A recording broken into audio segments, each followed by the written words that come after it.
ফটিক আর সরলা নারায়ণপুর গ্রামে বাস করে। ফটিক গ্রামে গ্রামে মানুষের ঘর বাড়ি রং করে বেড়ায়।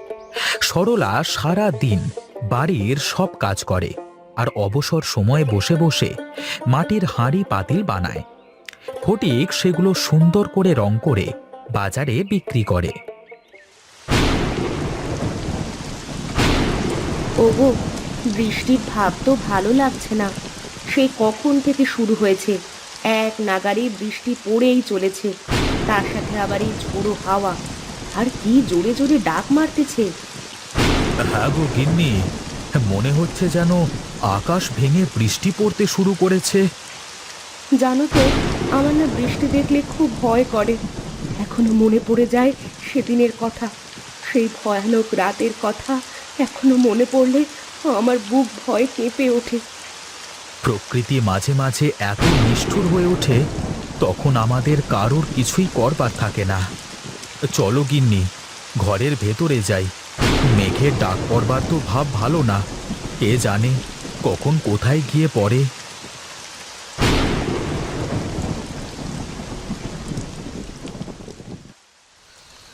ওগো, জানলাটা একটু মেরে দাও, তাহলে আর বাইরে থেকে হাওয়া বাতাস আসবে না।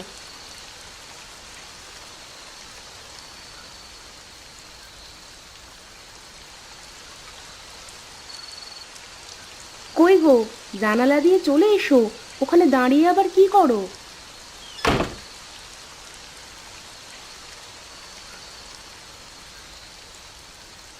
বুঝলে গিন্নি, বৃষ্টি কমতে শুরু করেছে। মনে হচ্ছে চারপাশে পানিতে থই থই করছে। দু একদিন পরে মাছ হবে অনেক। তোমার তো আবার খুব মাছের নেশা। সারা দিন টোটো করে সারা গ্রাম ঘুরে কাজবাজ করে এসেও তুমি ক্লান্ত হও না। আরে শোনো, মাছ ধরা হলো একটা নেশা। মানুষ কাঁচা টাকা, কাঁচা নারী আর কাঁচা মাছের লোভ সামলাতে পারে না, বুঝলে? তা তোমারও কি তিনটে জিনিসেরই নেশা আছে নাকি? আমিও যেহেতু মানুষ, সেহেতু আমারও আছে, তোমারও আছে, সবারই আছে। আমার সেই থুরকুচটা কোথায় রেখেছিলে তুমি? থুরকুসটা তো রান্নাঘরের ভিতরে রেখে দিয়েছিলাম, এখন কে জানে আছে কিনা। যদি রেখে থাকো তাহলে নিশ্চয়ই আছে। কে বা আছে ওখান থেকে নিতে যাবে? আমার অনেক ঘুম পাচ্ছে গো, চলো ঘুমিয়ে পড়ি। হ্যাঁ হ্যাঁ, ঠিকই বলেছ। হ্যাঁ, বৃষ্টিটা হয়ে সব ঠান্ডা হয়ে গেছে। সকাল সকাল ঘুমিয়ে পড়ি, তা না হলে সকালে আবার উঠতে পারবো না।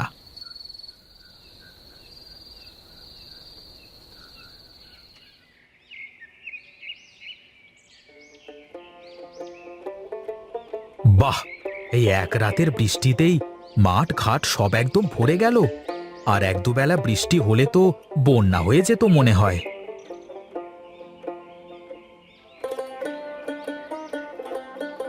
কি রে ফটিক, এখানে একলা একা দাঁড়িয়ে কি করিস? আমি কি করি সেটা জেনে তোর কাম কি? তুই কোথায় যাচ্ছিস তাই বল দেখি। সাবাস, আমি কোথায় যাচ্ছি না যাচ্ছি সেটা জেনে তুই কি করবি? আমার তো আর খেয়ে দে কাজ নেই। তুই কোথায় কি করে বেড়াবি তার খোঁজ খবর নিয়ে বেড়াবো আমি? আমার তো কাজ আছে। তোর মতো তো আমি ভেদা মার্কা নই। হ্যাঁ বেশ তো, তা কাজ ফেলে এখানে দাঁড়িয়ে তাহলে কি করিস তুই? জানা, তুই তোর কাজে যা। সে আমার ইচ্ছে। আমি কাজে যাব না এখানে দাঁড়িয়ে থাকবো তাতে তোর কি? দেখ, বেশি গলাবাজি করিস নে, তুই যা এখান থেকে, এখন যা। হুম, এমন ভাবে বলছিস যেন মনে হচ্ছে এ মাঠের সব জমির মালিক তুই। সে যেই হোক মালিক, তুই তোর কাজে যা। আমি তোর মতলব এতক্ষণে বুঝতে পারলাম, চাত্তা সাব। হ্যাঁ, কি বুঝলি বল দেখি। তুইও তো তাহলে আমার মতোই রে। তুইও চোর, আমিও চোর। চোরে চোরে মাস্তুতো ভাই, শুনিসনি? তুই তো মাছুরে ফটিক রে, হ্যাঁ? সেই ছোটবেলা থেকে তোকে চিনি, এখন তো ঘাড় তেরাও হয়ে গেছিস। এই শোন, রাতে যদি মাছ ধরতে আসিস তাহলে আমাকে গিয়ে একটা ডাক দিয়ে আসিস। দুজনে একসাথে আসলে খুব ভালো হবে, বুঝলি না? আমার অত ভয় নেই। তোর ভয় করে তুই অন্য কাউকে সাথে নিয়ে আসিস, আমার কাউকে লাগে না, চাত্তা সাব। ধুর, তোর সাথে কথা বলে খালি খালি সময় নষ্ট করা ছাড়া আর কিছুই হয় না। আমি যাই, আমার কাজে যাই।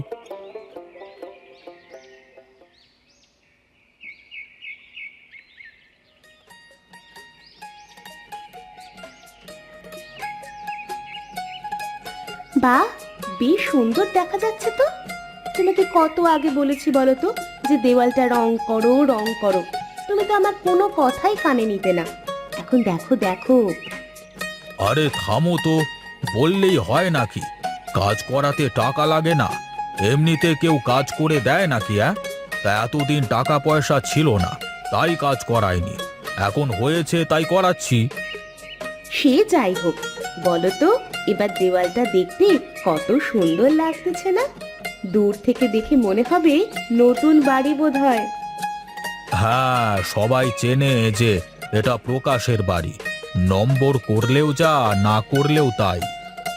তোমার সাথে কথা বলে পারা যাবে না, থাকো তুমি, আমি গেলাম।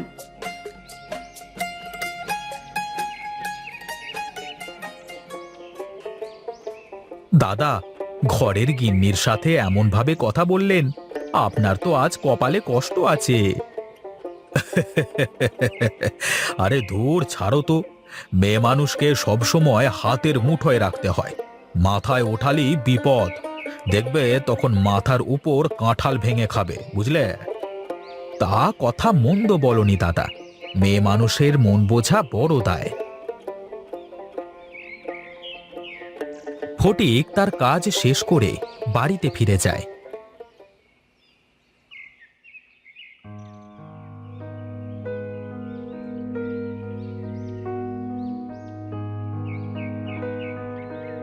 বাড়িতে ফিরে ফটিক খাওয়া দাওয়া করে বিছানায় গিয়ে বিশ্রাম করতে থাকে।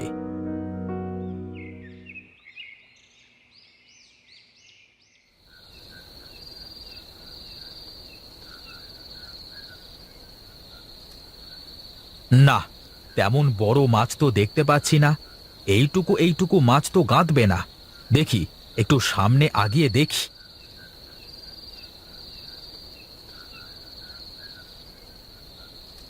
এই তো পেয়েছি।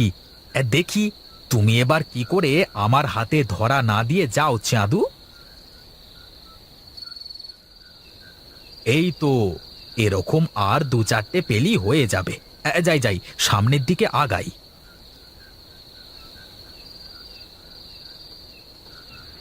কি রে, কি হয়েছে? তুই এমন হাঁপাচ্ছিস কেন রে? ওরে ওরে, আর বলিস নে রে। ওদিকে তেঁতুলতলার দিকে একটা বড় শৈল মাছ দেখে মারতে যাই। ফুরকুচ মারি কিন্তু গাঁথে না। আস্তে আস্তে আমাকে সেই বড় কেনালের ত্রিমোহিনীতে নিয়ে গেছে। পরে আমি ঠিক পেয়ে দৌড়ে কোনো রকমে চলে এসেছি। ওরে বাবা, হ্যাঁ। তোকে না বলেছিলাম যে আসবার সময় আমাকে ডেকে আনবি? তা তো আনলি না। ভাগ্য ভালো বেঁচে গেছিস। আজ আর তাহলে মাছ ধরবো না রে। চল চল, দুজনেই বাড়ি ফিরে যাই। হ্যাঁ হ্যাঁ, তাই চলো। কাল একবার সাধু বাবার কাছ থেকে ঘুরে এসে দুজনে একসাথে মাছ ধরতে আসবো।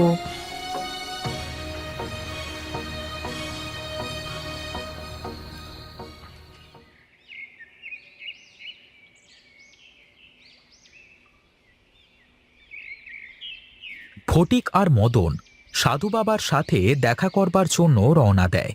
একটা বড় জঙ্গলের ভেতরে রাস্তা দিয়ে তারা হাঁটতে থাকে।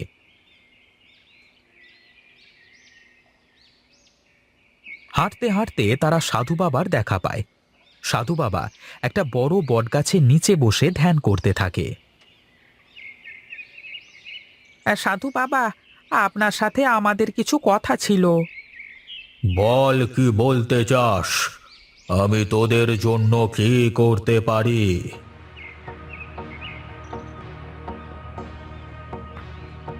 এ তো খুবই ভয়ানক কথা।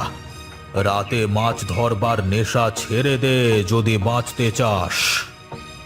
কিন্তু বাবা, এর থেকে কি বাঁচার কোনো উপায় নেই? সব সমস্যারই সমাধান আছে রে বাবা, কিন্তু তার জন্য সাহস রাখতে হয়। আপনি আপনি আমাদের একটা উপায় দেন বাবা, যাতে করে ওই দুষ্ট আত্মা আমাদের কোনো ক্ষতি করতে না পারে। শোন রে বাবা, যার যার জায়গা, তার তার শক্তি বেশি থাকে। পানিতে যেমন কুমির, ডাঙায় যেমন বাঘ, আর গাছে তেমন বানর। তাই তো ওখানে কিছু করবার মতো শক্তি আমাদের কারোর নেই। কোনো উপায় কি নেই সাধু বাবা?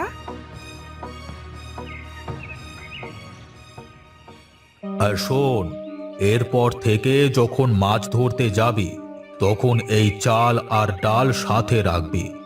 যখনই তোর সন্দেহ হবে, তখনই পানিতে এক মুঠো চাল আর ডাল একসাথে ফেলে দিলে ও তোর পিছু ছেড়ে দেবে। ঠিক আছে বাবা, এখন তাহলে আমরা চলি।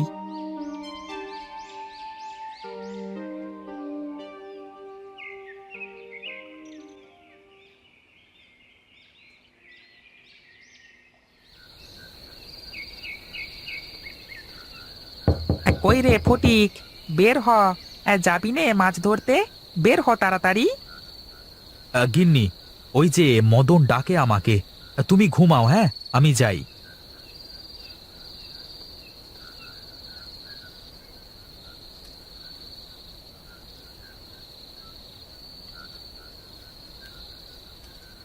কই, কোথায় গেল হারামজাদা? যাই যাই, দেখি তো, আগিয়ে গিয়ে দেখি আমি।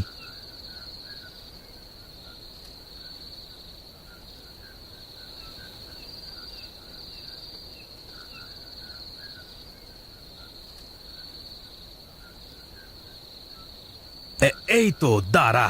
কোথায় যাবি? হ্যাঁ, আয় আয় আয়, আমার থুরকুচে আয়।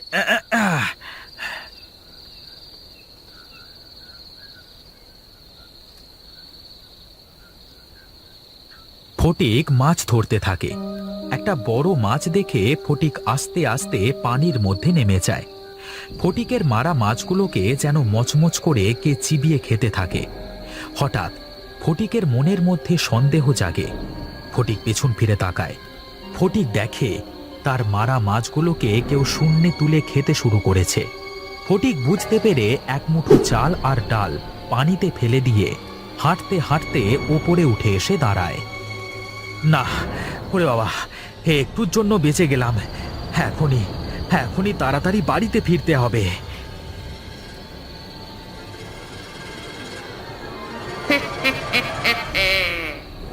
আজ তুই বেঁচে গেলি রে, চাল ডালের জন্য আজ বেঁচে গেলি।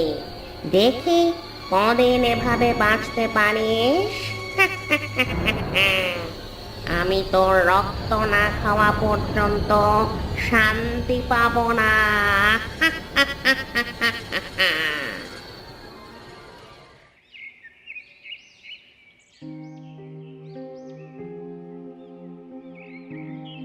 এই বৌদি, কিভাবে কি হলো? রাতে আপনার ডাক শুনে বাইরে বের হয়ে গেল, তারপর ফিরে এসেই এমন জ্বর। কই, আমি তো কাল রাতে আসিনি।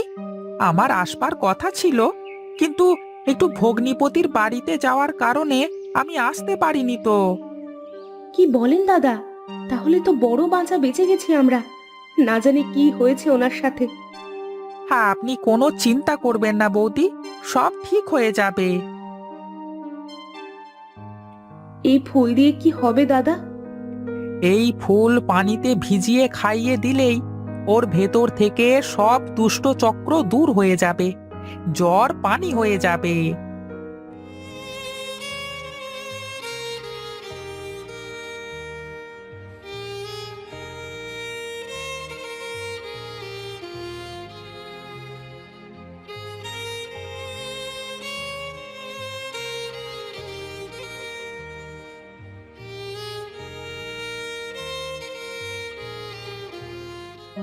একটুর জন্য একটুর জন্য বেঁচে গেছি রে মদন। বড় হলি, কিন্তু বুদ্ধি হলো না। রাতের বেলায় কারোর এক ডাকে বাইরে বের হতে হয় না, সেটা তোর জানা নেই? আছে তো, কিন্তু আমি ভাবলাম তোর তো আসবার কথা, তাহলে হয়তো তুই হবি। এরকম ভুল আর কখনো করিস নে। আর শোন, সাধু বাবার ওই চাল আর ডাল সাবধানে রাখিস, অনেক বিপদে উদ্ধার হতে পারবি। এখন তাহলে আমি যাই।